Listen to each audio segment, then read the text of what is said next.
Em uma gala luxuosa, uma mulher grávida presencia seu companheiro flertando descaradamente diante de todos. Minutos depois, ele a agride com um tapa, certo de que o poder o isenta do respeito. Mas aquele golpe não a destrói. Marca o início de sua libertação. Em uma gala luxuosa, uma mulher grávida presencia seu companheiro flertando descaradamente diante de todos. Minutos depois, ele a agride com um tapa, certo de que o poder o isenta do respeito. Mas aquele golpe não a destrói. Marca o início de sua libertação. O salão do Hotel Copacabana Palace resplandecia sob a luz de cristais austríacos que pendiam do teto como joias suspensas no ar. Marina Cavalcanti ajustou o vestido azul marinho que mal conseguia esconder a barriga de 6 meses e apertou a mão pequena e suada do filho Gabriel, de apenas 3 anos, que se agarrava a sua perna com os olhos arregalados diante de tanta gente elegante. O menino usava um pequeno smoking que a avó havia insistido em comprar, mas que agora parecia desconfortável demais para uma criança que só queria brincar. A música suave de um quarteto de cordas preenchia o ambiente, enquanto empresários, executivos e investidores circulavam com taças de champanhe francês nas mãos, trocando cumprimentos superficiais e sorrisos que não alcançavam os olhos. Aquela gala beneficente havia sido organizada pela Cavalcanti Incorporações, a empresa de seu pai, Roberto Cavalcanti, um dos homens mais influentes do mercado imobiliário carioca. O evento tinha como objetivo estreitar laços entre parceiros comerciais e, claro, exibir poder. Marina observava tudo com um aperto no peito que já se tornara familiar nas últimas semanas. Não era a primeira vez que se sentia invisível em meio a multidões luxuosas, mas naquela noite algo diferente pairava no ar. Uma tensão que ela não conseguia nomear, mas que fazia seu coração acelerar e suas mãos tremerem levemente.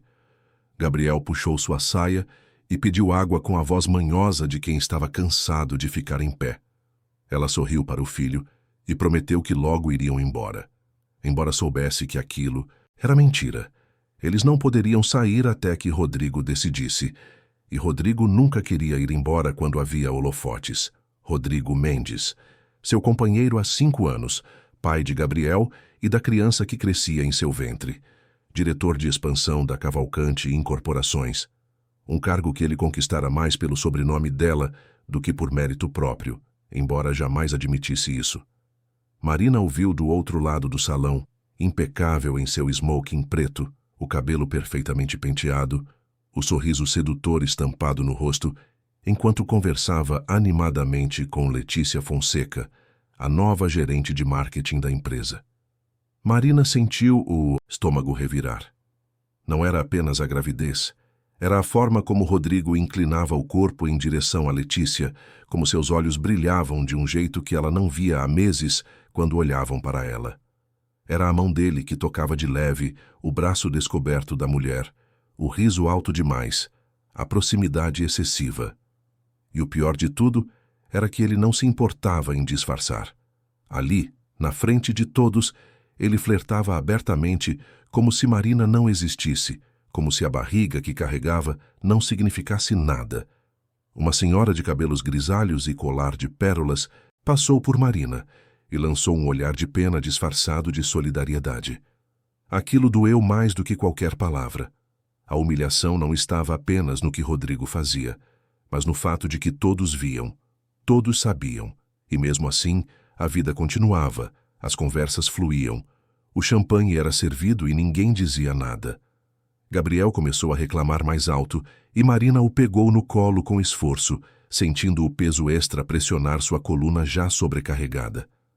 Ela caminhou lentamente até uma das mesas laterais, onde havia sucos e pequenos sanduíches, tentando distrair o menino. Enquanto Gabriel mordia um pedaço de pão, Marina não conseguiu evitar olhar novamente para Rodrigo. Ele estava ainda mais próximo de Letícia agora, sussurrando algo em seu ouvido que a fez gargalhar e colocar a mão sobre o peito dele de forma íntima demais para ser apenas cordialidade profissional. As lágrimas queimaram os olhos de Marina, mas ela piscou rapidamente para afastá-las. Chorar ali, naquele momento, seria dar a todos mais motivos para sussurrar sobre ela. Já bastava ser a mulher grávida e abandonada emocionalmente. Não precisava também ser a mulher patética que chorava em público. Ela respirou fundo, tentando controlar a raiva e a dor que cresciam dentro de si como uma tempestade prestes a explodir. Foi quando seu pai apareceu ao seu lado, imponente como sempre, com o terno cinza perfeitamente alinhado e a expressão séria que intimidava até os executivos mais experientes. Roberto Cavalcanti tinha 62 anos, cabelos brancos, ombros largos e um olhar que atravessava as pessoas como se pudesse ler seus pensamentos mais secretos. Ele colocou a mão no ombro de Marina e perguntou baixinho se estava tudo bem. Ela forçou um sorriso e disse que sim, mas os olhos dela traíram a mentira. Roberto seguiu o olhar da filha e viu exatamente o que ela estava vendo. Rodrigo e Letícia cada vez mais próximos, cada vez mais descarados. A mandíbula de Roberto se contraiu. Ele conhecia homens como Rodrigo, ambiciosos, superficiais, que viam mulheres como troféus e relacionamentos como transações comerciais. Ele nunca havia aprovado totalmente o relacionamento da filha com aquele homem, mas Marina estava apaixonada e ele respeitara a escolha dela. Agora, vendo a dor estampada no rosto da filha grávida, Roberto se arrependia de não ter intervindo antes. Marina colocou Gabriel de volta no chão e disse ao pai que precisava resolver algo. Roberto tentou segurá-la pelo braço, mas ela já estava caminhando em direção a Rodrigo com passos firmes, o salto batendo contra o mármore com determinação. As pessoas começaram a perceber que algo estava para acontecer.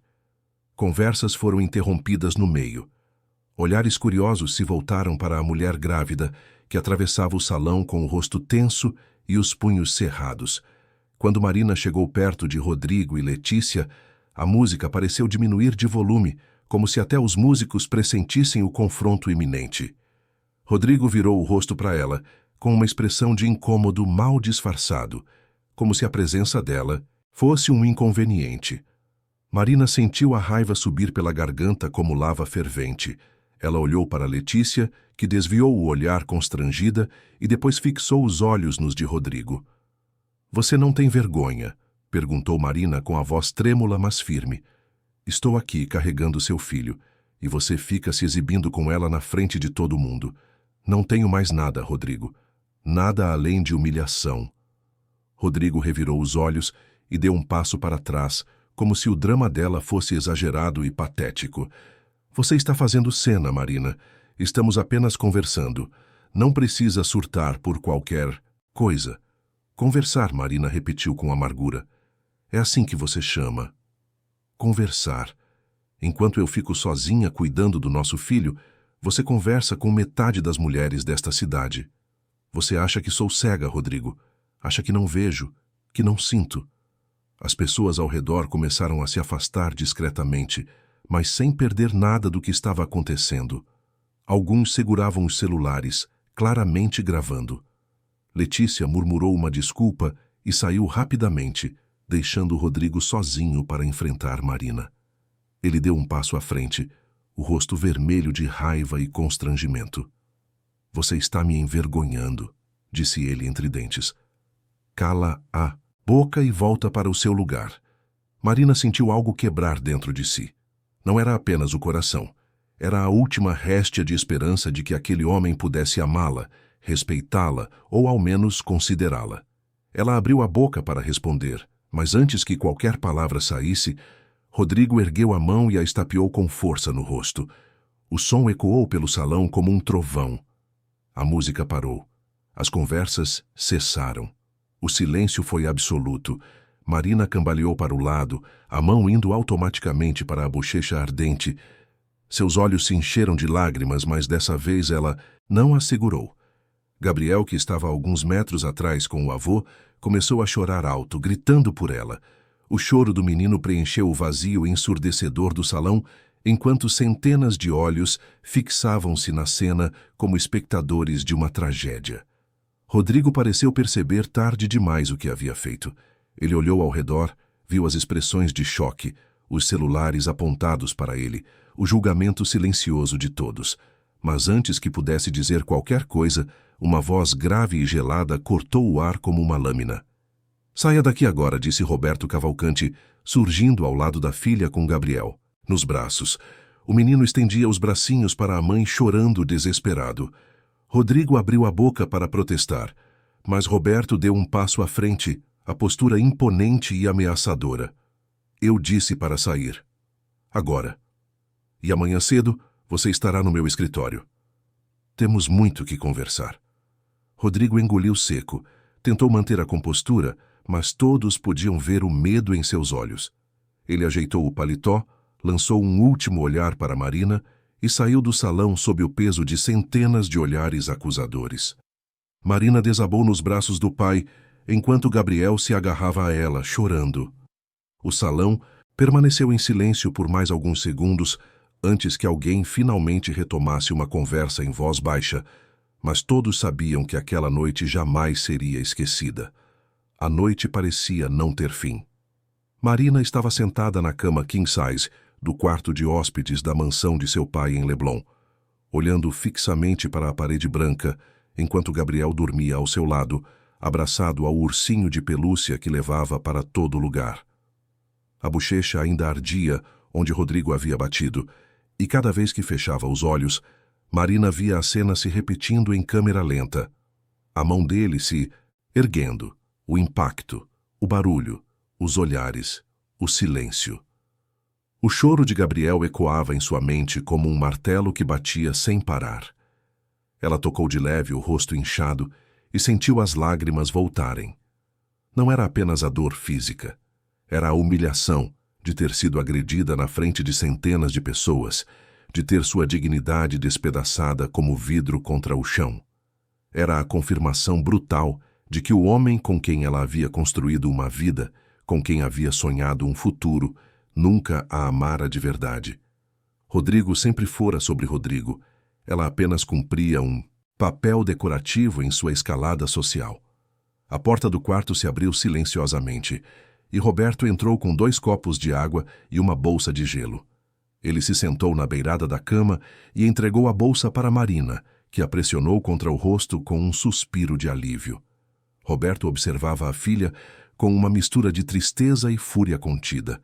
Ele havia criado Marina sozinho, depois que a mãe dela faleceu, quando a menina tinha apenas 7 anos. Ele conhecia cada expressão do rosto da filha, cada tonalidade de dor ou alegria. E naquele momento o que ele via era uma mulher quebrada tentando se manter inteira pelos pedaços. Vou resolver isso, disse Roberto com a voz grave e firme. Ele não vai sair impune. Você e as crianças estarão seguras. Eu prometo. Marina balançou a cabeça devagar, ainda sem acreditar totalmente no que havia acontecido. Eu deveria ter visto antes, pai. Os sinais estavam todos lá. As mensagens no celular que ele escondia, as viagens de negócios que duravam tempo demais, o jeito como ele me olhava com tanta indiferença. Mas eu estava grávida do Gabriel, depois grávida de novo. Eu queria tanto que desse certo que fingi não ver. Você não tem culpa nenhuma, Marina. Nada do que você fez ou deixou de fazer justifica o que ele te fez. Nada. Marina fechou os olhos e deixou as lágrimas escorrerem livremente. Roberto pegou a mão dela e apertou com força, transmitindo a solidez que ela tanto precisava naquele momento. Ele ficou lá, em silêncio, apenas segurando a mão da filha enquanto ela chorava baixinho para não acordar Gabriel. Depois de alguns minutos, ele disse que havia contatado a melhor advogada de família do Rio de Janeiro e que ela viria pela manhã. Também agendou uma consulta com a obstetra particular de Marina, para garantir que o bebê estava bem após o estresse da noite. Marina apenas assentiu, exausta demais para falar. Roberto beijou a testa dela e saiu do quarto, fechando a porta com cuidado. Mas ao invés de ir dormir, ele desceu até seu escritório particular, um ambiente de madeira nobre com estantes repletas de livros jurídicos e contratos empresariais. Ele se serviu de um uísque envelhecido, bebeu um gole longo e pegou o telefone. Fez 3 ligações. A primeira para a advogada doutora Cecília Andrade, confirmando a reunião da manhã. A segunda para sua assistente pessoal, pedindo que verificasse todos os registros de Rodrigo Mendes na empresa nos últimos 6 meses. A terceira para o diretor de segurança do Hotel Copacabana Palace, solicitando cópia das gravações da gala. Roberto Cavalcante não era homem de deixar as coisas ao acaso. Ele construíra um império do zero, enfrentara crises econômicas, concorrentes desleais e burocracias sufocantes, e sempre vencera, porque planejava cada movimento com precisão cirúrgica. Rodrigo Mendes havia cometido o erro de subestimá-lo. Havia batido em sua filha, humilhado sua família e manchado o nome Cavalcante. E por isso, pagaria caro. Enquanto Roberto bebia o uísque, lentamente, planejando os próximos passos, Rodrigo Mendes estava do outro lado da cidade, em seu apartamento de cobertura na Barra da Tijuca, andando de um lado para o outro da sala como um animal enjaulado.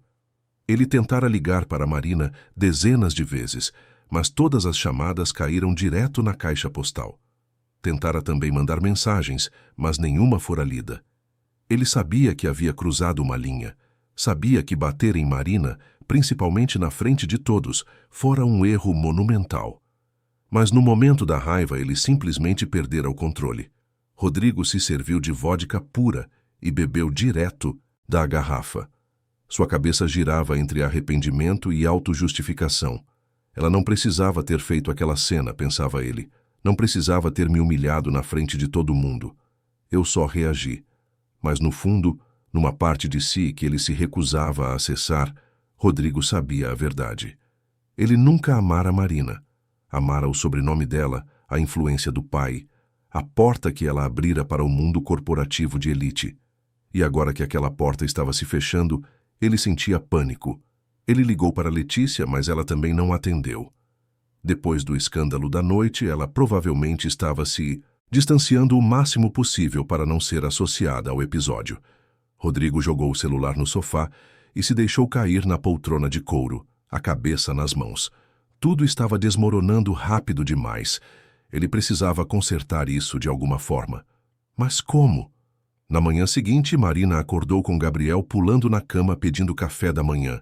Ela sorriu para o filho, escondendo a tristeza, e desceram juntos para a cozinha da mansão, onde a cozinheira já havia preparado tapioca, frutas frescas e suco de laranja. Roberto estava sentado à mesa lendo o jornal com a expressão séria de sempre. Ele dobrou o jornal quando Marina entrou e perguntou como ela havia dormido. Pouco, respondeu ela honestamente, enquanto servia uma tapioca para Gabriel. Mas estou bem. A doutora Cecília chega em 1 hora, disse Roberto. Ela vai orientar você sobre todos os seus direitos. Medida protetiva, guarda de Gabriel, pensão, tudo. Marina assentiu, mastigando devagar um pedaço de mamão. A palavra direitos soava estranha em sua boca. Ela nunca precisara lutar por direitos antes. Sempre fora protegida, cuidada, amada. Mas agora estava entrando num campo de batalha que não escolhera, enfrentando um inimigo que conhecia cada um de seus pontos fracos. Exatamente às 10 horas, doutora Cecília Andrade chegou à mansão. Era uma mulher de 50 anos, cabelos pretos bem cortados, óculos de armação fina e um tailleur azul marinho que transmitia seriedade e competência. Ela cumprimentou Marina com firmeza e empatia ao mesmo tempo, e durante 2 horas explicou passo a passo o que seria feito. Medida protetiva de urgência para impedir Rodrigo de se aproximar. Registro de ocorrência, solicitação das gravações do hotel, processo de regulamentação de guarda e pensão alimentícia. Cada palavra era uma peça de armadura que Marina vestia lentamente, preparando-se para a guerra que estava por vir. Ao mesmo tempo, no edifício espelhado da Cavalcante Incorporações na Avenida Atlântica, Rodrigo Mendes entrava pela recepção com o estômago embrulhado. A mensagem que recebera cedo pela manhã fora clara e direta. Roberto Cavalcante o convocava para uma reunião às 11 horas. Não era um convite, era uma ordem. Rodrigo subiu até o 20º andar onde ficava a presidência. A secretária de Roberto, Dona Marta, uma senhora de 60 anos que trabalhava com ele há 30, Olhou para Rodrigo com uma frieza cortante e disse apenas que o Sr. Cavalcanti o aguardava. Rodrigo bateu na porta de Mogno e entrou. Roberto estava sentado atrás de sua mesa imponente, as mãos cruzadas sobre uma pasta de documentos. Ele não convidou Rodrigo a se sentar, mas Rodrigo se sentou mesmo assim, tentando manter alguma compostura. Roberto o encarou por longos segundos sem dizer nada, e esse silêncio foi mais aterrorizante do que qualquer grito.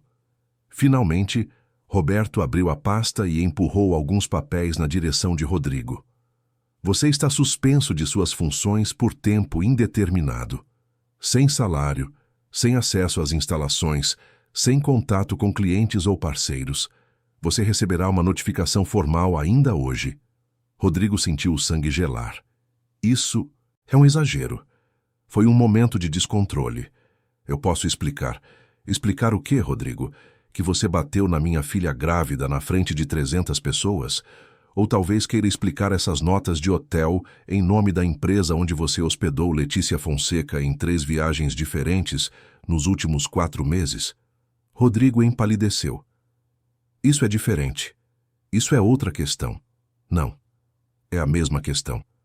Você é um homem sem caráter, sem ética e sem futuro nesta empresa. E se depender de mim, sem futuro em lugar nenhum deste mercado. Rodrigo se levantou bruscamente, o medo dando lugar. A raiva. Você não pode me destruir assim. Eu tenho direitos. Você perdeu seus direitos no momento em que encostou a mão na minha filha.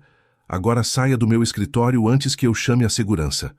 Rodrigo saiu da sala batendo a porta, mas do lado de fora suas pernas falharam, e ele precisou se apoiar na parede. Tudo estava desmoronando. Tudo. Na terça-feira pela manhã, o Brasil acordou assistindo ao vídeo. A cena de Rodrigo esbofeteando Marina havia sido gravada por pelo menos 5 pessoas diferentes, e uma das gravações vazou para as redes sociais durante a madrugada. Poucas horas, o vídeo acumulou milhões de visualizações. Hashtags como Justiça para Marina e Abusador Exposto dominavam os trending topics. Comentaristas de televisão debatiam o caso em programas matinais. Juristas explicavam as leis de proteção à mulher. O escândalo havia transcendido o círculo empresarial do Rio de Janeiro e se tornado assunto nacional. Marina estava sentada na varanda da mansão de seu pai, tomando chá de camomila e tentando não olhar o celular, mas era impossível. Cada notificação que chegava era uma pessoa conhecida demonstrando solidariedade ou curiosidade mórbida. Ela desligou o aparelho e fechou os olhos, respirando fundo. O sol da manhã batia suavemente em seu rosto, mas não trazia o conforto que ela buscava. Ela se sentia exposta, vulnerável, como se estivesse nua diante do mundo inteiro. Doutora Cecília chegou novamente, dessa vez acompanhada de um investigador particular chamado Flávio Meirelles, um homem calvo de 45 anos, olhos atentos e postura discreta.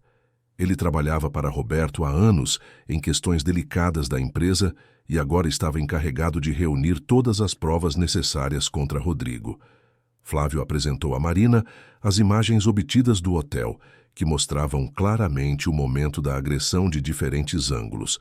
Também trouxe registros de movimento bancário que indicavam transferências suspeitas de Rodrigo para contas de terceiros. Isso aqui, explicou Flávio apontando para uma planilha no tablet, são despesas que Rodrigo classificou como relacionadas a eventos corporativos. Mas quando cruzamos as datas com a agenda oficial da empresa, descobrimos que ele estava usando fundos da Cavalcanti Incorporações para pagar hotéis, restaurantes e viagens que nada tinham a ver com trabalho. Marina olhou os números com uma mistura de espanto e desgosto. Ela sabia que Rodrigo sempre fora ambicioso, mas não imaginava que ele tivesse chegado a esse ponto. Doutora Cecília anotou tudo meticulosamente e garantiu que aquelas informações seriam incluídas nos processos judiciais que estavam sendo preparados. Às 11 horas, Marina foi levada por Roberto ao consultório da doutora Beatriz Siqueira, sua obstetra de confiança. A médica, uma mulher de 40 e poucos anos com cabelos cacheados presos num coque, recebeu Marina com carinho e preocupação. Após um ultrassom detalhado e exames de monitoramento, doutora Beatriz sorriu aliviada e disse que o bebê estava bem, com batimentos cardíacos normais e nenhum sinal de sofrimento fetal, apesar do estresse emocional que Marina havia enfrentado. Você é forte, Marina. Seu corpo está protegendo essa criança, mas você precisa cuidar de si também. Nada de tensão excessiva, nada de pular refeições, nada de noites sem dormir. Seu bem-estar é essencial para o bem-estar do bebê. Marina prometeu que tentaria seguir as recomendações, embora soubesse que seria difícil manter a calma com tudo o que estava acontecendo. Antes de sair do consultório, doutora Beatriz segurou sua mão e disse algo que ficou ecoando na mente de Marina pelo resto do dia. Você não é a primeira mulher a passar por isso e, infelizmente, não será a última. Mas você tem uma coisa que muitas não têm: apoio. Use isso. Não tenha vergonha de pedir ajuda. Marina agradeceu e saiu do consultório sentindo uma estranha mistura de alívio e tristeza. Alívio porque o bebê estava bem. Tristeza porque ela nunca imaginara que sua vida chegaria àquele ponto. Quando ela casou com Rodrigo, quando engravidou de Gabriel, quando descobriu que esperava o segundo filho, ela sonhava com uma família unida, com um lar cheio de amor e risadas. E agora tudo o que restava eram processos judiciais, medidas protetivas e vídeos virais. Naquela tarde, a medida protetiva de urgência foi concedida pela Justiça. A juíza Isabel Furtado, conhecida por sua atuação, firme em casos de proteção à mulher, determinou que Rodrigo Mendes deveria manter distância mínima de 300 metros de Marina e de Gabriel, sob pena de prisão imediata em caso de descumprimento. A notificação foi enviada eletronicamente e Rodrigo recebeu a intimação ainda no meio da tarde, enquanto estava trancado em seu apartamento, tentando entender como sua vida havia desmoronado tão rapidamente. Ele leu o documento 3 vezes, cada palavra martelando em sua cabeça como uma sentença. 300 metros. Proibido de se aproximar. Proibido de fazer contato. Rodrigo sentiu uma mistura de raiva e pânico. Como ele explicaria isso para os amigos, para a família, para os colegas de trabalho que ainda não sabiam? Como ele reconstruiria sua reputação depois de ter sido exposto nacionalmente como agressor? Ele tentou novamente ligar para Letícia, mas dessa vez ela atendeu apenas para dizer friamente que não queria mais contato com ele. A empresa já a havia chamado para uma reunião disciplinar e ela não tinha intenção de afundar junto com ele. Rodrigo desligou o telefone e o jogou contra a parede com força, vendo a tela se estilhaçar em 1000 pedaços. Era exatamente assim que ele se sentia, estilhaçado. Enquanto isso, na sede da Cavalcante Incorporações, Roberto estava reunido com o conselho diretivo. A pauta era única: Rodrigo Mendes. Os diretores, todos homens e mulheres experientes que haviam construído carreiras sólidas ao lado de Roberto, ouviram em silêncio enquanto ele apresentava as evidências de má conduta financeira. Notas fiscais falsas, despesas não autorizadas, desvio de recursos. Tudo estava ali, documentado com precisão. O diretor financeiro, Sr. Paulo Ribeiro, homem de óculos redondos e voz pausada, balançou a cabeça com desaprovação. Isso é grave, Roberto, muito grave. Precisamos agir rapidamente antes que isso se torne um escândalo maior do que já é. Já estamos agindo, respondeu Roberto. Ele está suspenso. A auditoria interna foi acionada e em breve ele será formalmente demitido por justa causa.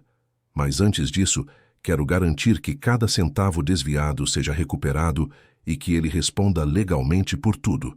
O Conselho aprovou unanimemente as medidas propostas. Letícia Fonseca também seria investigada, já que várias das despesas questionáveis estavam em seu nome. Ela seria convocada para depor e, dependendo das respostas, poderia enfrentar demissão e ações judiciais. No dia seguinte, Letícia foi chamada à sala de reuniões do departamento jurídico da empresa. Ela entrou nervosa, vestindo um terno cinza que tentava transmitir profissionalismo, mas suas mãos tremiam visivelmente. Sentados à mesa estavam 3 advogados da empresa e a própria doutora Cecília, que Roberto havia incluído como observadora. Letícia foi questionada sobre as viagens, os jantares, os hotéis.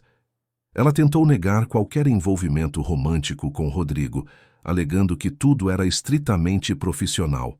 Mas, quando confrontada com mensagens de texto recuperadas do sistema corporativo, mensagens que claramente indicavam intimidade, sua versão começou a desmoronar.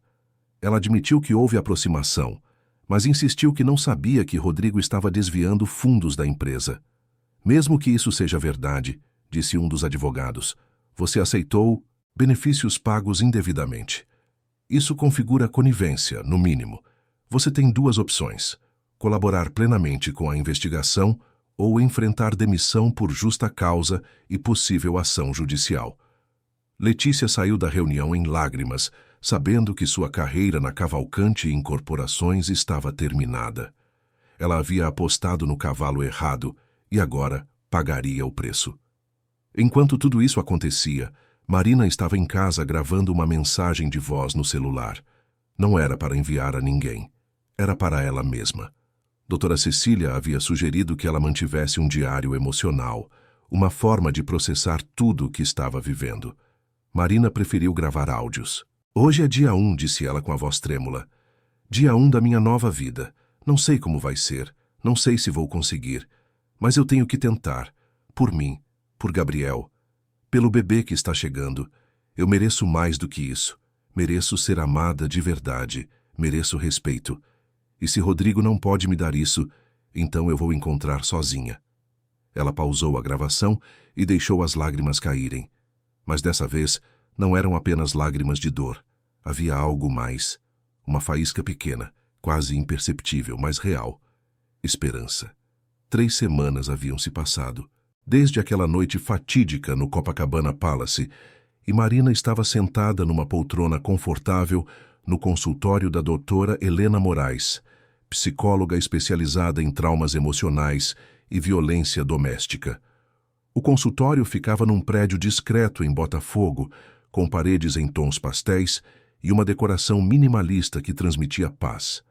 Marina tinha sessões 2 vezes por semana, e cada encontro era um mergulho doloroso, mas necessário, em suas feridas mais profundas.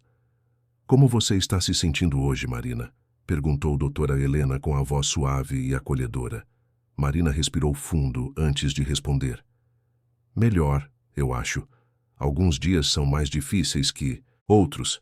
Acordo de madrugada pensando em tudo o que aconteceu, me perguntando se eu poderia ter feito algo diferente, mas também tem momentos em que sinto que estou me fortalecendo, como se cada dia que passa sem ele seja uma vitória pequena. Doutora Helena anotou algo no bloco e assentiu.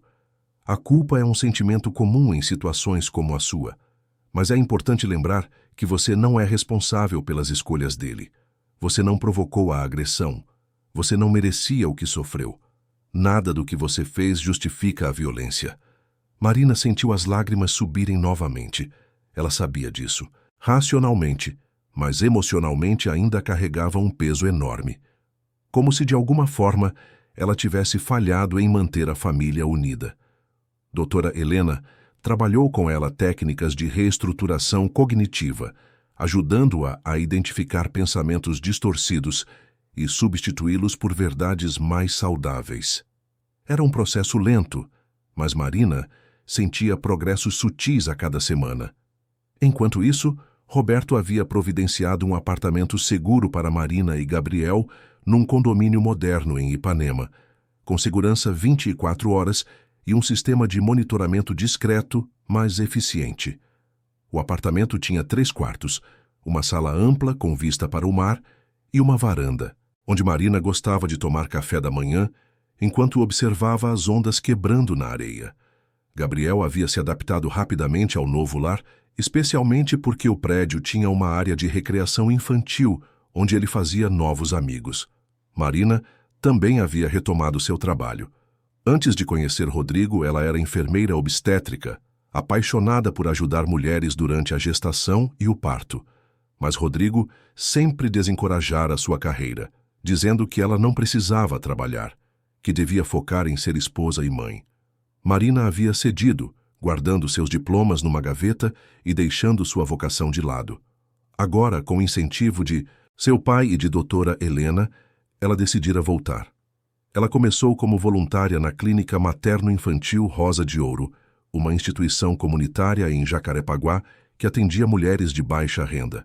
A clínica era coordenada pela enfermeira-chefe Mariana Silva, uma mulher negra de 50 anos, cabelos crespos presos num coque, sorriso largo e energia contagiante.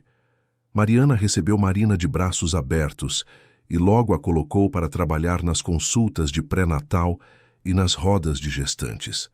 Foi na clínica que Marina conheceu o Dr. Lucas Tavares, um médico obstetra de 38 anos que dedicava 2 dias por semana ao trabalho voluntário.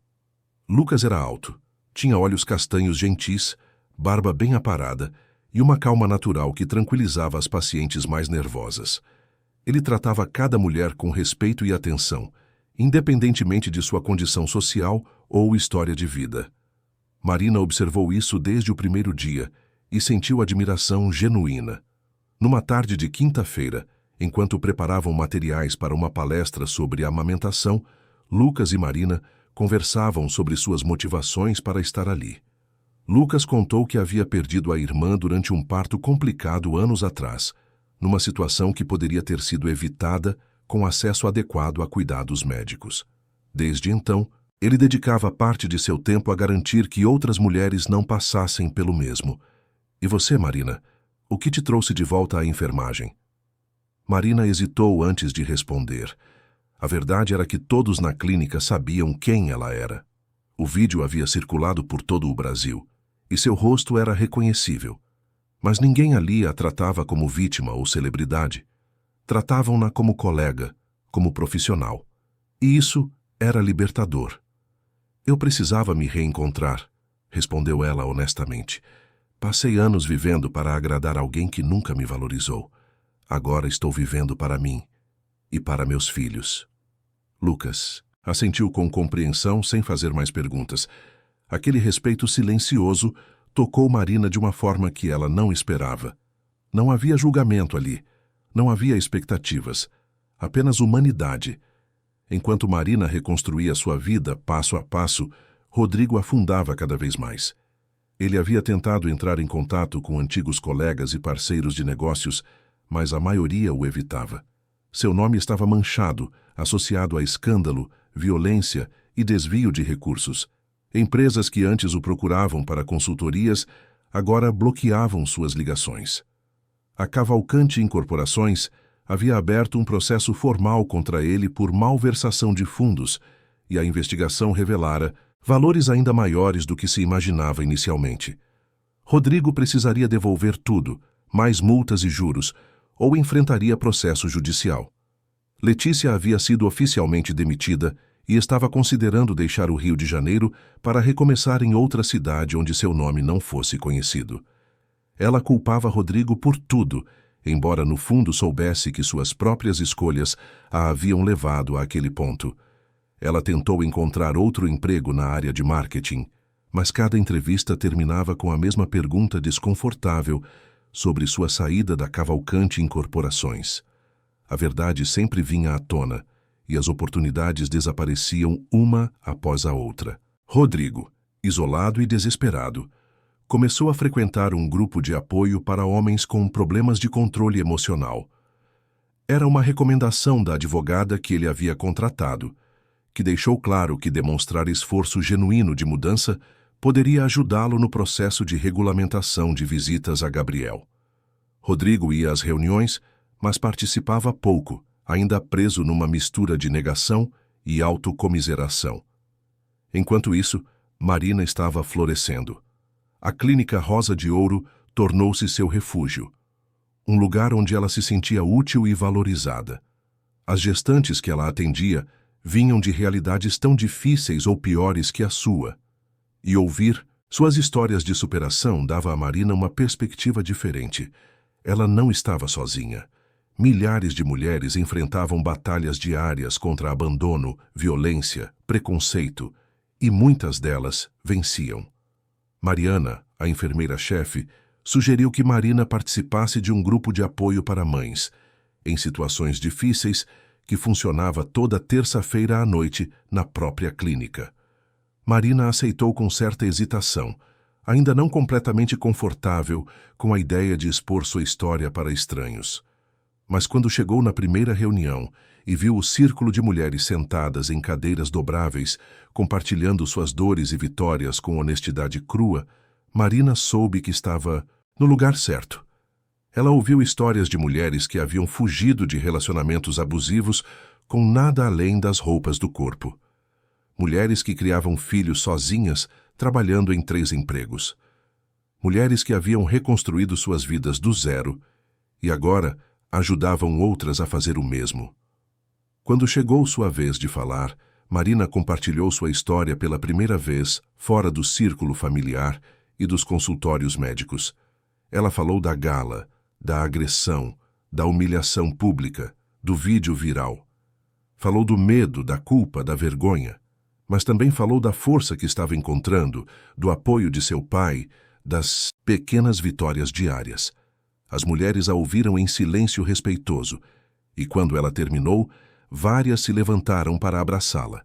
Não havia pena ali, havia solidariedade, havia reconhecimento.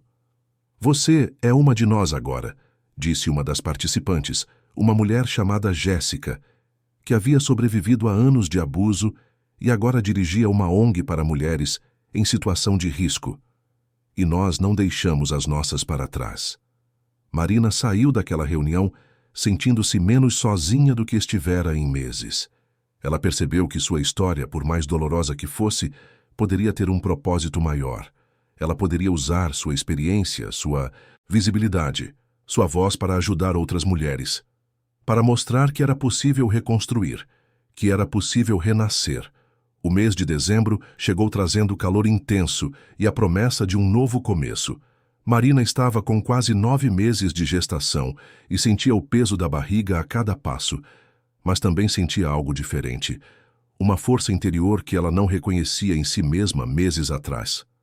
Ela acordava de manhã, olhava para Gabriel brincando na sala, tocava a barriga onde a filha se mexia e sussurrava palavras de gratidão. Gratidão por ter sobrevivido, por ter encontrado coragem, por não estar sozinha. Na madrugada de uma sexta-feira, Marina acordou sentindo as primeiras contrações. Ela respirou fundo, cronometrou os intervalos e, quando percebeu que eram regulares, ligou para seu pai e para a doutora Beatriz. Roberto a levou imediatamente para a maternidade Santa Helena, uma das melhores do Rio de Janeiro, onde tudo já estava preparado para sua chegada. A equipe médica era liderada pela própria doutora Beatriz, mas para surpresa de Marina, Dr. Lucas Tavares também estava lá, atuando como obstetra assistente daquela noite. Quando Marina o viu entrar na sala com o jaleco branco, ela sentiu uma mistura de alívio e nervosismo. Lucas se aproximou, segurou sua mão e disse com a voz calma que ela já conhecia bem: "Você não está sozinha, Marina. Vamos trazer sua filha ao mundo com todo o cuidado que vocês duas merecem." O trabalho de parto durou 7 horas. Foram 7 horas intensas, dolorosas, mas também profundamente transformadoras. A cada contração, Marina sentia que estava liberando não apenas a criança que crescia dentro dela, mas também as dores, os medos, as mágoas que carregara por tanto tempo. Ela gritou, chorou, apertou a mão de Lucas com força, escutou as palavras de encorajamento de doutora Beatriz. E, finalmente, quando o sol da manhã já iluminava a janela da sala de parto, Marina ouviu o choro forte e saudável de sua filha. "Ela é perfeita", disse doutora Beatriz, colocando a bebezinha no colo de Marina. "Uma menina linda e forte, exatamente como a mãe." Marina olhou para o rostinho vermelho da filha, os olhinhos apertados, a boquinha pequena que chorava com energia, e sentiu um amor tão avassalador que as lágrimas desceram sem controle. Sofia. Ela se chamaria Sofia, que significava sabedoria, porque Marina precisara de muita sabedoria para chegar até ali, e queria que a filha crescesse sábia, forte, consciente de seu próprio valor. Lucas observou a cena com um sorriso discreto no rosto, tocado pela emoção do momento. Ele havia assistido centenas de partos ao longo de sua carreira, mas aquele tinha algo especial. Ver Marina, uma mulher que ele havia acompanhado nos últimos meses, superando tanta adversidade e agora segurando sua filha com tanta ternura, era inspirador. Nos dias seguintes, enquanto Marina se recuperava no quarto particular da maternidade, ela recebeu dezenas de visitas. Roberto chegava todos os dias com Gabriel, que olhava para a irmãzinha com curiosidade e um pouquinho de ciúmes. As amigas do grupo de apoio enviaram flores e mensagens carinhosas. Mariana, da Clínica Rosa de Ouro, trouxe uma cesta de presentes feita pelas gestantes que Marina havia atendido. E Lucas passou todos os dias, sempre com a desculpa de verificar a recuperação de Marina e os sinais vitais de Sofia. Mas ficando alguns minutos a mais apenas conversando. Numa dessas visitas, enquanto Sofia dormia tranquila no berço ao lado da cama, Lucas perguntou a Marina o que ela planejava para o futuro. Marina pensou por alguns segundos antes de responder. Ela ainda estava processando tudo o que havia acontecido nos últimos meses. A agressão, o vídeo viral, a separação, o processo judicial, o nascimento de Sofia. Cada evento era uma camada de complexidade em sua vida. Eu quero continuar trabalhando na clínica, disse ela finalmente. Quero ajudar outras mulheres que estão passando pelo que passei.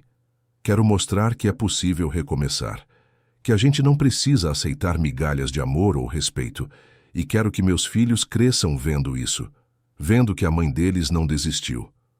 Lucas assentiu com admiração. Você é incrível, Marina, sabe disso? Marina sorriu timidamente. Eu estou tentando acreditar nisso. Quando Marina recebeu alta, hospitalar, Roberto levou ela, Gabriel e Sofia para o apartamento em Ipanema. O lugar havia sido decorado com balões rosa e um enorme banner escrito Bem-vinda, Sofia. Gabriel estava animadíssimo para mostrar à irmã o quartinho que haviam preparado, com berço branco, móbile de estrelinhas e cortinas em tons pastel. Enquanto Marina se adaptava à rotina com 2 filhos pequenos, o processo judicial contra Rodrigo avançava. A audiência de regulamentação de guarda e pensão alimentícia estava marcada para janeiro. Doutora Cecília preparou meticulosamente toda a documentação. As gravações da gala, os laudos médicos de Marina, os registros de desvio de recursos corporativos, as provas de infidelidade. Tudo estava organizado de forma cirúrgica para garantir que Marina obtivesse a guarda integral de Gabriel e Sofia, além de pensão alimentícia justa. Rodrigo, por sua vez, havia contratado outro advogado depois que o primeiro desistiu do caso, alegando conflito de interesses. O novo defensor, Dr. Márcio Leal, era um homem mais velho, experiente em casos difíceis, mas mesmo ele sabia que as chances de Rodrigo eram mínimas.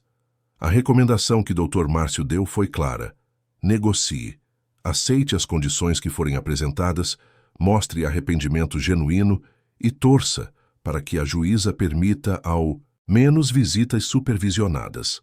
Rodrigo estava morando num apartamento alugado em Copacabana, bem menor e mais simples do que a cobertura que costumava habitar. Ele havia vendido o carro importado para pagar parte da dívida com a Cavalcante Incorporações, mas ainda devia valores significativos.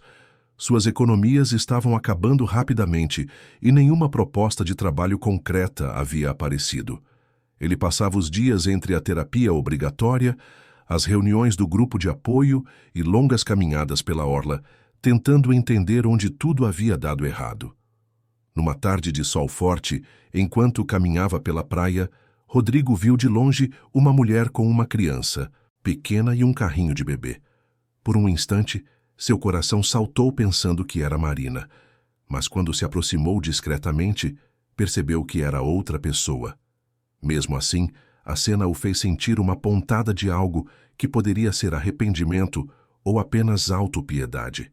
Ele havia perdido tudo: a família, o emprego, o prestígio, os amigos, e a culpa era inteiramente dele. Naquela mesma semana, Rodrigo escreveu uma carta para Marina.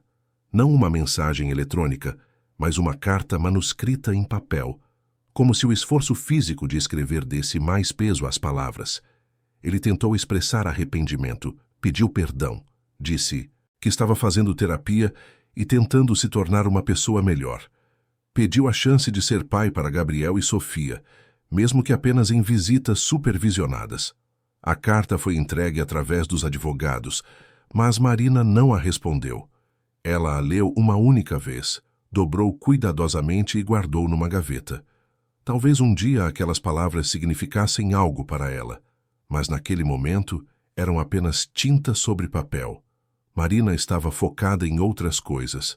A Clínica Rosa de Ouro havia convidado ela para assumir a coordenação do programa de pré-natal, um cargo remunerado que vinha com responsabilidades maiores, mas também com o reconhecimento profissional.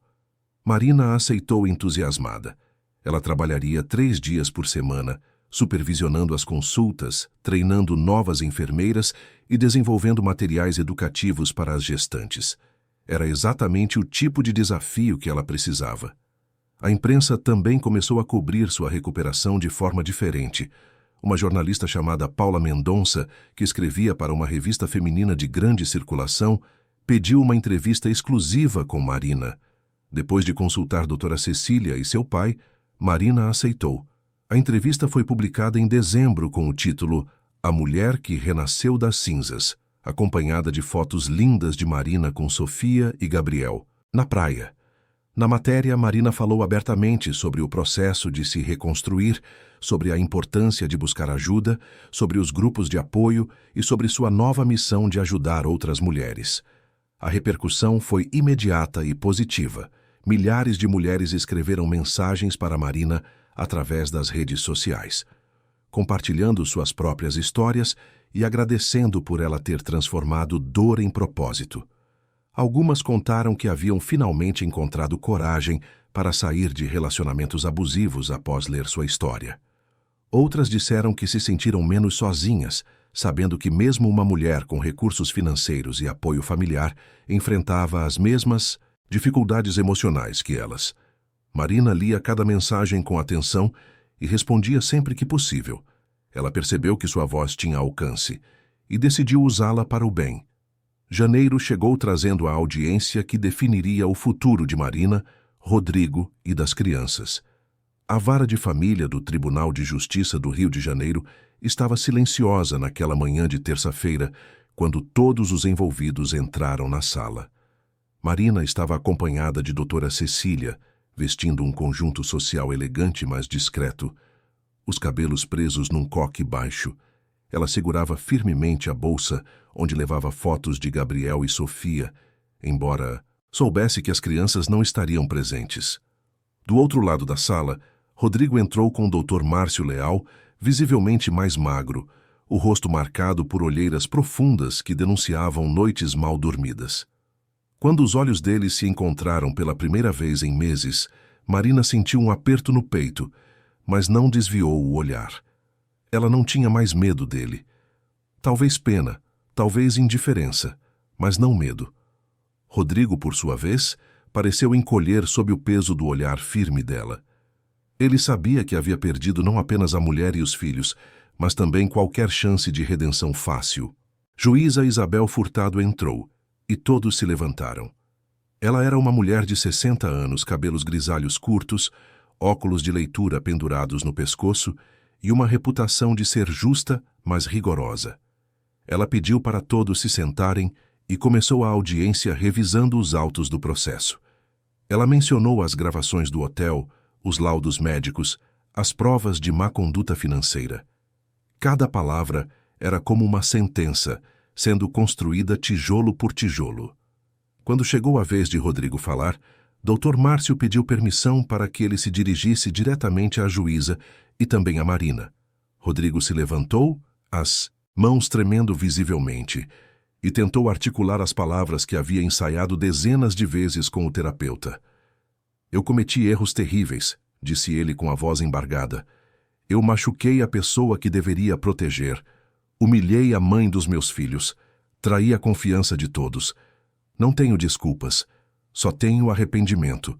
E estou fazendo terapia, frequentando grupos de apoio, tentando ser uma pessoa melhor. Não peço perdão porque sei que não mereço. Só peço a chance de ser pai. De mostrar para Gabriel e Sofia que as pessoas podem mudar. Marina escutou sem demonstrar emoção. As palavras eram bonitas, mas palavras eram fáceis. Ações eram o que importava. E Rodrigo ainda precisaria provar com ações consistentes que havia mudado de verdade. A juíza Isabel anotou tudo e então fez algumas perguntas diretas para Rodrigo sobre seu acompanhamento terapêutico, sobre suas condições financeiras atuais, sobre seus planos para o futuro. Rodrigo respondeu honestamente, admitindo que estava em dificuldades financeiras, mas trabalhando para regularizar suas dívidas. Admitiu que ainda tinha muito a aprender sobre controle emocional e respeito. Quando foi a vez de Marina, doutora Cecília apresentou o depoimento dela por escrito, que descrevia não apenas o trauma da agressão, mas também os meses de reconstrução. Marina pediu a palavra e disse, olhando diretamente para a juíza: "Eu não quero vingança, quero justiça, quero que meus filhos cresçam em segurança. Se o pai deles demonstrar mudança real, consistente, eu não vou impedir que eles tenham um relacionamento. Mas essa mudança precisa ser comprovada, não apenas prometida." A juíza assentiu e, depois de uma breve pausa para a análise da documentação, proferiu sua decisão. Guarda integral para Marina Cavalcante. Pensão alimentícia estabelecida em percentual justo do rendimento de Rodrigo, a ser revista anualmente. Direito de visita supervisionada para Rodrigo Mendes, inicialmente uma vez por mês por 2 horas, podendo ser ampliado após 6 meses, caso haja comprovação de continuidade no tratamento psicológico e estabilidade comportamental. A medida protetiva seria mantida, mas com flexibilização para permitir as visitas sob supervisão de terceiros autorizados. Rodrigo fechou os olhos aliviado. Não era tudo o que ele queria, mas era mais do que temia ter. Ele teria a chance de ver os filhos, de tentar construir alguma relação com eles, mesmo que sob vigilância. Era um começo. Marina saiu do tribunal sentindo um peso enorme sair de seus ombros. Aquela fase estava encerrada. Agora era seguir em frente. Roberto já aguardava do lado de fora e a abraçou com força. "Você foi incrível, filha. Estou muito orgulhoso de você." Naquela mesma semana, Marina recebeu um convite inesperado. Uma grande associação de empresárias do Rio de Janeiro estava organizando um evento sobre liderança feminina e recuperação após adversidades, e queriam Marina como palestrante principal. O evento aconteceria no fim de fevereiro no mesmo hotel Copacabana Palace, onde tudo havia começado. Marina hesitou. Voltar àquele lugar traria memórias dolorosas. Mas doutora Helena, sua psicóloga, sugeriu que poderia ser uma oportunidade de ressignificação, de transformar o espaço da humilhação no espaço da vitória. Marina pensou por alguns dias e finalmente aceitou. Enquanto se preparava para a palestra, Marina também estava vivendo outras transformações em sua vida pessoal. Lucas havia se tornado presença constante. Ele visitava Marina e as crianças regularmente, sempre com a desculpa de verificar o desenvolvimento de Sofia ou trazer algum material da clínica. Mas ambos sabiam que havia algo mais ali. Uma conexão genuína, construída sobre respeito mútuo, admiração e tempo. Numa tarde de sábado, Lucas levou Marina, Gabriel e Sofia para passear no Jardim Botânico. Gabriel corria entre as árvores centenárias, enquanto Sofia dormia tranquila no carrinho. Lucas e Marina caminhavam lado a lado, conversando sobre tudo e nada. Sobre preferências musicais, sobre livros, sobre sonhos de infância. Não havia pressa, não havia pressão. Apenas 2 adultos redescobrindo a leveza de estar acompanhado, sem medo. "Eu gosto de estar com você", disse Lucas de repente, parando perto de um lago onde carpas coloridas nadavam preguiçosamente. "Não quero apressar nada. Sei que você passou por muita coisa, mas quero que você saiba que estou aqui, no tempo que você precisar." Marina sentiu os olhos marejarem, mas dessa vez eram lágrimas boas. "Eu também gosto de estar com você, Lucas. E eu aprecio sua paciência. Eu ainda estou me encontrando, ainda estou curando, mas ter você por perto torna tudo mais fácil." Eles não se beijaram naquele dia. Não houve grandes declarações, mas houve um entendimento silencioso de que algo bonito estava sendo construído. algo sólido, algo saudável. Enquanto isso, mudanças também aconteciam na vida profissional de Marina. Roberto a convidou para uma reunião formal na Cavalcante Incorporações. Ele estava criando um departamento de responsabilidade social corporativa e queria que Marina fosse a consultora principal. O trabalho seria focado em desenvolver programas de apoio para funcionárias gestantes, políticas de combate ao assédio e parcerias com clínicas comunitárias como a Rosa de Ouro. Marina não precisou pensar muito. Aceitou imediatamente. Era a chance de unir sua experiência pessoal com impacto social real, de garantir que outras mulheres dentro da empresa tivessem os recursos e o suporte que ela quase não teve. Rodrigo, por sua vez, estava tentando reconstruir sua vida de forma mais humilde. Ele havia conseguido alguns trabalhos freelance como consultor financeiro para pequenas empresas. Não era glamouroso, não pagava nem perto do que ele costumava ganhar, mas era honesto. Ele também continuava fielmente na terapia e nos grupos de apoio. Pela primeira vez, estava começando a realmente ouvir, a entender os padrões destrutivos que havia seguido por anos, a aceitar responsabilidade sem se vitimizar. Numa das sessões do grupo, um dos participantes perguntou a Rodrigo o que havia mudado para ele. Rodrigo pensou por um longo momento antes de responder. Eu perdi tudo, e isso me mostrou que tudo o que eu achava que importava, status, dinheiro, poder, não significa nada se você não tem caráter.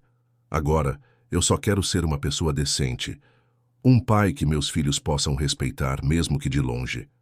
A primeira visita supervisionada aconteceu num espaço neutro, uma sala colorida de uma instituição especializada em mediação familiar. Gabriel entrou de mão dada com a supervisora, olhando desconfiado para o pai que não via há meses. Sofia estava nos braços da assistente social. Rodrigo sentiu o coração apertar ao ver os filhos. Ele havia ensaiado o que dizer, mas quando Gabriel o olhou com aqueles olhos grandes e confusos, todas as palavras sumiram. Oi, campeão, foi tudo que Rodrigo conseguiu dizer, ajoelhando-se para ficar na altura de Gabriel. Oi, respondeu o menino timidamente. As 2 horas passaram devagar. Rodrigo tentou brincar com Gabriel, mostrou desenhos que havia feito para ele. Segurou Sofia com cuidado, maravilhado com o quanto ela havia crescido. Não foi perfeito. Houve momentos de silêncio constrangedor, mas foi um começo, e Rodrigo sabia que precisaria de muitos começos antes de reconquistar qualquer confiança. O final de fevereiro trouxe o dia que Marina havia esperado com uma mistura de ansiedade e determinação. O evento de liderança feminina aconteceria naquela noite no salão nobre do Hotel Copacabana Palace, o mesmo espaço onde sua vida havia sido despedaçada 6 meses atrás. Mas desta vez, ela não entraria como vítima.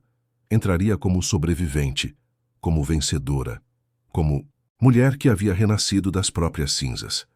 Marina estava no quarto do hotel se preparando. Ela havia chegado algumas horas antes para se ambientar novamente com o espaço. Caminhou pelo salão vazio, tocou as cortinas de veludo, olhou para o palco onde falaria. Respirou fundo e sentiu que não havia mais medo ali, apenas propósito. Ela escolhera um vestido longo verde esmeralda, elegante mas confortável, que realçava sua força mais do que sua fragilidade. Os cabelos estavam soltos em ondas suaves. A maquiagem natural destacava seus olhos, que agora brilhavam com confiança genuína. Antes de sair do quarto, Marina gravou mais uma mensagem de áudio para si mesma, continuando o diário que havia começado meses atrás. Dia 100. Hoje eu volto ao lugar onde tudo começou. Mas não sou mais aquela mulher. Eu me transformei. E hoje vou contar minha história não para me lamentar, mas para inspirar. Para mostrar que dor pode se tornar poder, que humilhação pode se tornar propósito. Estou pronta. Lá embaixo, o salão começava a se encher.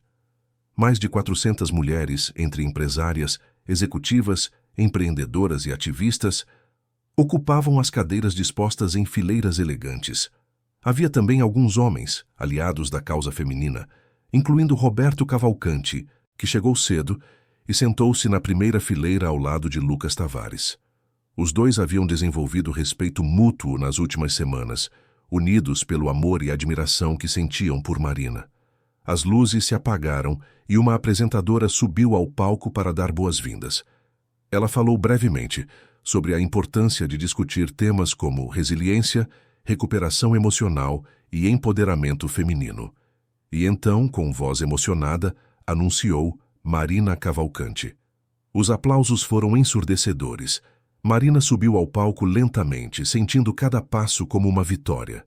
Quando chegou ao centro, olhou para a plateia e viu centenas de rostos atentos, expectantes, solidários. Viu mulheres de todas as idades, de todas as etnias, de todas as origens. Viu seu pai com lágrimas discretas nos olhos. Viu Lucas sorrindo com orgulho e sentiu que estava exatamente onde deveria estar. Boa noite, começou ela com a voz firme. Há 6 meses, eu estava neste mesmo salão. Grávida, cansada, tentando manter as aparências, enquanto minha vida desmoronava por dentro. Naquela noite, eu fui agredida publicamente pelo pai dos meus filhos, na frente de centenas de pessoas. Muitas de vocês viram o vídeo, o mundo inteiro viu, e naquele momento, eu achei que minha vida havia acabado. Mas a verdade é que minha vida estava apenas começando. O silêncio no salão era absoluto. Cada pessoa estava completamente absorta nas palavras de Marina. Ela continuou, contando sua jornada sem poupar detalhes. Falou sobre a humilhação, sobre a dor física e emocional, sobre os dias em que não queria sair da cama. Mas também falou sobre as pessoas que a apoiaram, sobre a terapia que a ajudou a processar o trauma, sobre o trabalho na clínica que lhe devolveu o propósito, sobre as mulheres no grupo de apoio que lhe mostraram que ela não estava sozinha. Eu aprendi muitas coisas nesses 6 meses, disse Marina com a voz carregada de emoção. Aprendi que amor de verdade nunca machuca. Aprendi que respeito não é negociável. Aprendi que podemos quebrar e mesmo assim nos reconstruir mais fortes. Aprendi que nossa história não termina quando algo ruim acontece. Na verdade, às vezes é ali que ela realmente começa. Ela fez uma pausa e olhou diretamente para a câmera que transmitia o evento ao vivo. Quero dizer para toda mulher que está ouvindo isso agora, você não precisa aceitar migalhas. Não precisa tolerar desrespeito, violência ou abandono emocional só porque tem medo de ficar sozinha.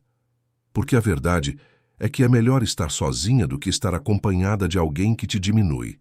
E quando você encontra coragem para sair, quando você se permite buscar ajuda, quando você se reconstrói, você descobre algo incrível.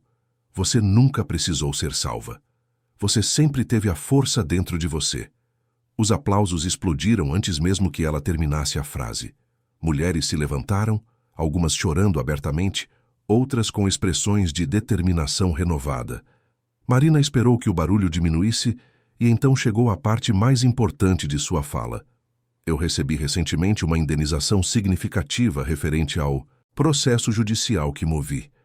E depois de muito pensar, decidi que vou doar metade desse valor para criar a Fundação Sofia Cavalcante em homenagem à minha filha.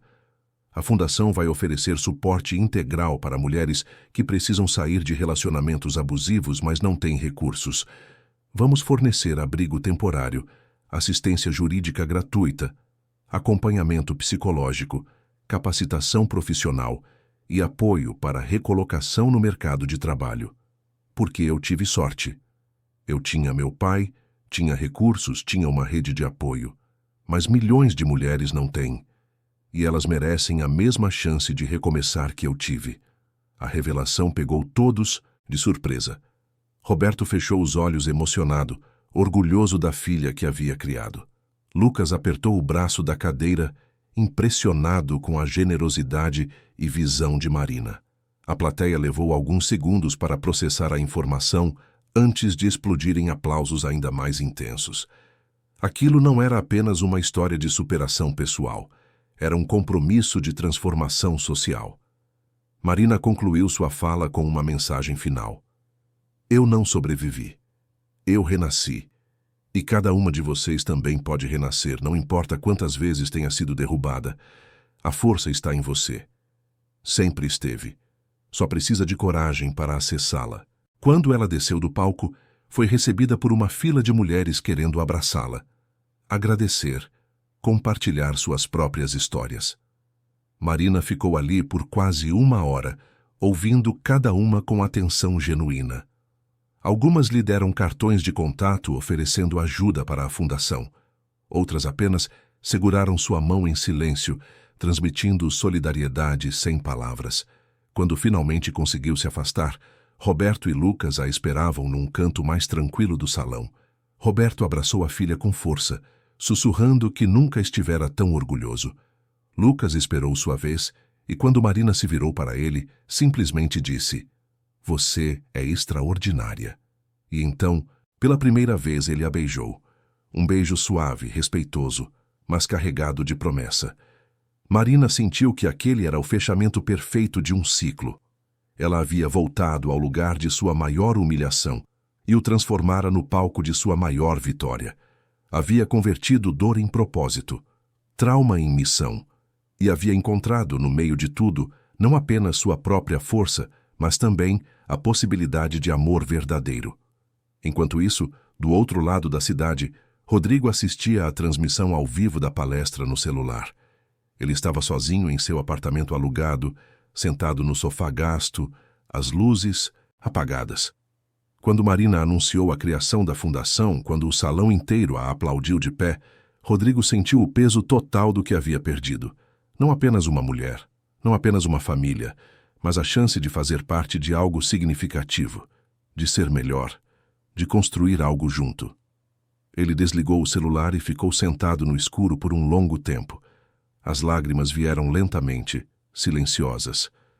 Não eram lágrimas de autopiedade dessa vez. Eram lágrimas de aceitação. Ele havia destruído a melhor coisa que tinha por orgulho, por imaturidade, por falta de caráter. E agora, tudo o que podia fazer era seguir em frente carregando as lições, tentando ser melhor, tentando merecer ao menos o respeito distante dos filhos. 2 semanas depois, Marina estava em sua nova sala na Cavalcante Incorporações, finalizando os documentos de constituição da Fundação Sofia Cavalcante. A sala tinha vista para a Baía de Guanabara e era decorada com fotos de Gabriel e Sofia que ela havia pendurado na parede. Seu celular tocou e era uma mensagem de Jéssica, do grupo de apoio, dizendo que mais 15 mulheres haviam entrado em contato, querendo participar das reuniões depois de assistirem à palestra de Marina. Ela sorriu e respondeu que prepararia um espaço maior. O trabalho estava apenas começando, mas Marina sentia que finalmente estava no caminho certo. Não o caminho que ela havia planejado anos atrás, quando conheceu Rodrigo, mas um caminho melhor, um caminho verdadeiro, um caminho dela. Naquela noite, em casa, Marina colocou Gabriel e Sofia para dormir, cantando uma canção de ninar que sua mãe cantava para ela quando era criança. Depois, sentou-se na varanda, encara as estrelas no céu carioca. Lucas ligou para dar boa noite e combinaram um jantar no fim de semana. Roberto mandou mensagem perguntando se ela precisava de algo. A vida estava se encaixando de formas que ela nunca imaginara, mas que faziam todo o sentido. Marina pegou o celular e gravou sua última mensagem de áudio do Diário Emocional. Dia 115. Eu costumava achar que precisava de alguém para me completar, mas eu descobri que eu já estava completa. Descobri que amor verdadeiro não diminui, ele expande. Descobri que dignidade não se negocia. E descobri que o final de uma história pode ser o começo de algo ainda maior. Meu nome é Marina Cavalcante. Eu sobrevivi. Eu renasci. E agora, eu vivo. Queridos ouvintes, esperamos que a história de Marina tenha tocado seus corações, assim como tocou o nosso ao contá-la. Sabemos que muitos de vocês podem estar passando por situações difíceis, e é importante lembrar que buscar ajuda não é sinal de fraqueza, mas de imensa coragem. Se a jornada de Marina inspirou você de alguma forma, não deixe de compartilhar esse vídeo com alguém que possa precisar ouvir essa mensagem. Inscreva-se em nosso canal para não perder as próximas histórias que trazem reflexões profundas sobre superação, amor próprio e recomeços. Deixe seu like se essa narrativa mexeu com você e nos conte nos comentários qual momento mais te marcou na trajetória de Marina. Preparamos uma playlist especial com outras histórias igualmente emocionantes sobre resiliência e transformação pessoal que você pode encontrar aqui. Todos os dias, trazemos narrativas únicas que exploram a complexidade da vida e a força do espírito humano. Sua participação através de comentários, curtidas e compartilhamentos nos motiva a continuar esse trabalho. Muito obrigada por estar aqui conosco. Até a próxima história.